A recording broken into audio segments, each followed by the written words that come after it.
Hi, I'm Dustin Abbott, and I'm here today to give you a first look at the new Zeiss Batis 40mm f2 lens for Sony FE. So of course the Batis series is the thing that I desperately wanted when I was shooting only Canon and didn't shoot Sony, and that is an autofocusing Zeiss lens, which is a revolutionary concept when you're used to always having to manually focus your Zeiss glass. This is, I believe, the fifth lens in the series, and it helps to plug a couple of holes in the Batis lineup. The first is, of course, the fact that it is a 40mm, or roughly a normal focal length. Now, I understand that for many people, 50mm constitutes normal in our minds, but if you go back, kind of historically, normal is actually defined as somewhere between 42 and 45mm, and so it's kind of right in that wheelhouse. If you've never shot a 40mm focal length, you might be surprised at how versatile it is. And, I kind of scratched my head when I first saw, say, Tamron bring out a 45mm focal length. And then I used it and I really liked it. And so I think the same will be true for many people when it comes to the Batis 40. But beyond that, it also has that CF in the name. And so in this case, that stands for close focus. So we're going to take a closer look at that and the lens itself and see what all of this means. So let's jump in. Let's take a look. So let's take a closer look at the Batis 40mm f2 from Zeiss. And so might as well get the CF portion out of the way. CF in this case stands for close focus. And so this lens in a lot of ways is, at least for the moment, it is the closest that the Batis series has to the macroplanar lenses for DSLRs. Now in those cases, the macroplanar lenses have a reproduction ratio, or a maximum magnification, I should say, reproduction ratio of 1:2 and a magnification of 0.50. Now this lens is not quite to those level. They don't use the term macro associated with this at all.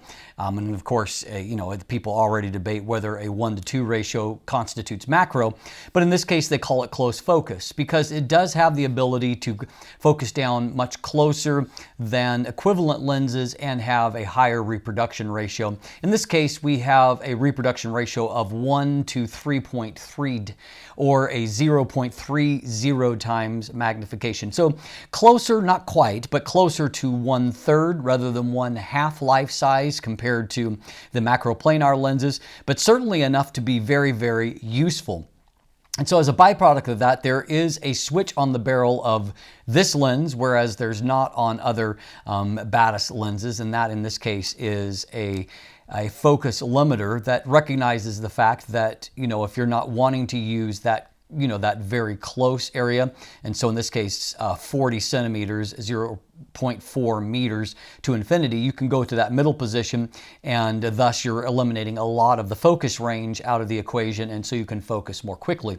This is something that I think that Tamron should have instituted on its own 45mm f1.8 lens for Canon and Nikon DSLRs, because it does something similar and has the same kind of limitation. So in this case, you can speed up focus a little bit more, or you have the option of limiting it to that macro range. And so in this case, or pseudo macro range. In this case, you can focus down to a minimum of 24 centimeters, 0.24 meters, which is, roughly 9.45 inches. And so definitely some options when it comes to that. Now, the other thing that's typical of the Batis series is that they feature this OLED window on here, and that OLED, it serves a variety of purposes, but the primary is a replacement for the typical distance window that has been on traditional lenses. And so in this case, because focus is accomplished electronically, this is a focus by wire, and so as you can see, there is no hard stop, there's no physical limitation. It's a mirrorless lens in that sense that it is a focus by wire type focus system. And so most mirrorless lenses have gone away from any kind of distance window in the lens barrel because there is no physical coupling. So there's nothing for a lens to show. So whatever information you see about focus distance is going to be shown in the camera body, not in the lens itself. However, Zeiss has moved away from that, or added this detail to where this can function as a distance window, and it can show you through the communication from the camera body and then displaying here, it can show you what your actual focus distance is, which is nice in that it gives you a little bit more feedback as you are focusing, as compared to lenses that have nothing to show there. Now let's just take a moment to look at the manual focus ring. Focus by wire, as many of you have heard me say many times before, is not my favorite kind of focus system. It's just, there's no real feel to it. There's less tactile feedback. Zeiss, at the same time, they're doing a better job than what most are, in that they still excel at producing a nicely damped focus ring. And so while there isn't a hard stop anywhere to give you that kind of feedback, the lens itself, or the focus ring itself, is nicely damped. And so manual focus, combined with having the focus window, so to speak, in the OLED, it does help to give you a little bit better experience when it comes to all of that. Outside of that singular switch and the focus, or excuse me, the focus ring here, which, by the way, is it's the same rubberized material like you see on, for example, the Otis series, and it's solid all the way around like the Otis series. So that's the closest comparison that I can draw. Certainly not a bad one when it comes to that. Now, looking at a few other specs here on the lens itself, the lens does have a gasket here to seal at the mount, and it does have some internal seals, and so this is a weather sealed lens. If you look at the front of the lens, it has, of course, their T-Star coatings on there. It has a 67mm front filter thread, a very common filter size there. It is a Distagon optical formula, as you can see. Now, the actual kind of physical shape of this lens is similar to some of the, the Batis wide-angle lenses, in that it's a fairly squat-looking type lens. And so it does, particularly since it has a pretty substantial lens hood that comes with it, it actually looks physically larger in some cases than what the lens actually is. Interestingly, while this lens is physically larger than, obviously quite a bit physically larger than the Loxia 25mm f2.4 I'm reviewing right now, the Loxia is actually the heavier lens of the two by, pretty close to 30 grams. In this case, we're looking at 361 grams for the Batis, or 12.73 ounces. And so, part of that is that they have focused on a little bit more lightweight materials in the construction of the Batis series that kind of compensates for being a little bit physically larger by being, smaller in terms of the materials. And so, it's more of an engineered plastic type body, although the material on the actual lens barrel is different than that of the actual lens hood. And the lens hood itself is a lightweight plastic, and it's not flocked inside. It's just got kind of a matte paint inside to help from light bouncing around. So the lens itself, I'm not entirely sure whether it's some kind of, alloy that is there or an engineered plastic. But anyway, it's a heavier grade material on the actual lens barrel than it is on the lens hood itself. But of course, the object of what Zeiss is doing here is to produce a lighter lens, and certainly they have achieved that.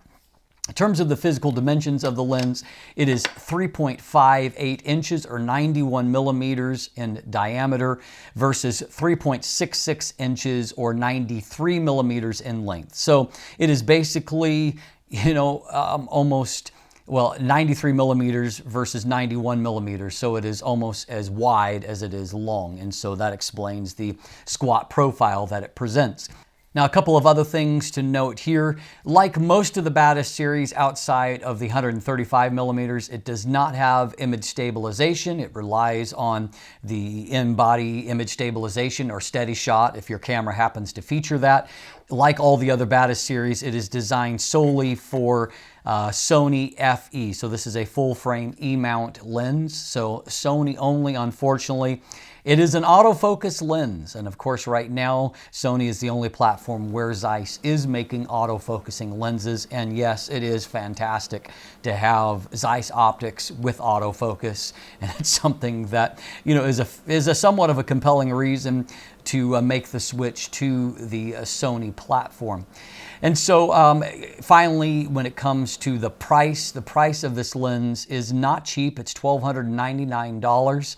Of course, none of the Batis series is cheap. Nothing Zeiss is cheap. And so this lens is, certainly going to, I would say, create those that are going to cross-shop it with, say, the Sony Zeiss 50mm f1.4, which has a larger maximum aperture than f2. It's also a very, very, very sharp lens. I mean, it's optically, the planar lens is exceptionally sharp. But, of course, if you want to have that dual purpose of being able to do, macro-ish type things, this is an extremely versatile lens, and we'll look at that more as we proceed in our coverage. And so as you can see, the Batis 40mm f2 CF lens, it not only helps to cover the normal range in the Batis lineup, it also helps to provide a macro type lens. And of course, this is not to be mistaken with a real macro lens, and by any stretch of the imagination. However, if you're needing something a little bit more casual macro, to do a lot of close focus type things that don't require getting down to a one-to-one life-size type level, there's probably a lot of that stuff you can cover with this lens. And so it certainly is a very, very versatile one. Of course, it's also not an inexpensive lens at $1,299, and so we'll see how the market responds to it.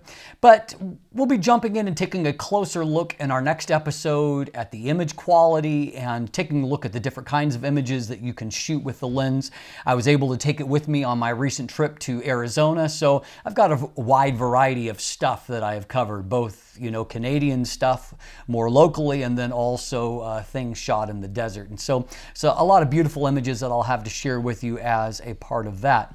And so we'll break down that image quality, and then in the final episode, I'll talk to you about autofocus, IAF, all of that stuff, and we will nail down a final verdict. So stay tuned for that. In the meantime, if you look in the description down below, a few things I want to highlight today. As always, there is an image gallery there, and there's a link to an image gallery, which I'd recommend that you go and take a look at. I love looking at photos from new lenses because it gives me a sense of what a lens can accomplish. And in these image galleries, I don't do hardly any post-processing because I want you to be able to see what the lens is capable of, not some kind of artistic filter that I was able to throw onto it. So take a look there. You'll see a few that are filtered, and you'll be able to see which ones are which, but take a look at that. Second thing is that I want to highlight that I have finally moved on into the Instagram platform after years of resisting it, and apparently resistance is futile. But anyway, you will be seeing the stuff that I share from lenses as I move forward in a slightly more square format. And as always, you can also follow me on other social media platforms, become a patron, sign up for my newsletter. And if you haven't already clicked that subscribe button right here on YouTube, please do so. Thanks for watching. Have a great day. Now, if you think my reviews aren't accurate, I've got a guest today that is going to show you what a real reviewer can do when you put a lens in front of them. Let's take a look. Hi, I'm Lana Abbott. I'm here today to discuss with you the Batis 240CF series here by Zeiss. What an awesome feeling lens this is. Just so smooth in this ring right here. It feels so nice. This is actually made in Japan, which is amazing because it's from Japan, and we all like things from Japan. So, and it's an E-mount, and I don't know what that's for, but I'm sure that is very, very important. And you can switch between full, infinity and beyond, and 0.5 to 0.24. So that gives you a lot of flexibility when you are out in the field with your new Zeiss lens. I hope you enjoy this lens. Come back and see us again. Thank you.